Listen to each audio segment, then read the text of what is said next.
আমাদের নবীজি জিজ্ঞাসা করবে আল্লাহ হিসাব কিতাব কিভাবে নিবেন? আল্লাহ বলে সবাইটা যেরকম নিব এরকমই নিব। আমাদের নবীজি বলবে যদি সবার সামনে আমার উম্মতের হিসাব কিতাব নেন তাইলে তো আমি তো লজ্জিত হয়ে যাব, কেননা আমার উম্মত তো দুনিয়াতে গুনাহ করছে, আমি তো লজ্জায় পড়ে যাব। আল্লাহ জিজ্ঞাসা করবে তাইলে কিভাবে নিব?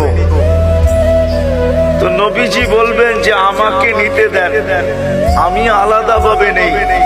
আল্লাহ প্রশ্ন করবে আপনাকে যদি নিতে দেই তো আপনিও তো আপনার উম্মতের গুনাহগুলা দেখবেন, তখনও তো আপনার চেহারাটা লজ্জায় ছোট হয়ে যাবে যে তোমরা আমার উম্মত হয়ে এই গুনাহ করলা, তো করলা কি করে, ঠিক না? সত্য তো? আল্লাহ জবাব দিবে বন্ধু ওয়াদা আপনার চেহারা আমি লজ্জিত করব না, বিদায় আপনার উম্মতের হিসাব কিতাব নিব আমি বটে, কারো সামনে না, আপনার সামনেও না, আমি পর্দার ভিতরে নিয়ে নিব, আপনাকেও জানতে দিব না, কাউকে জানতে দিব না।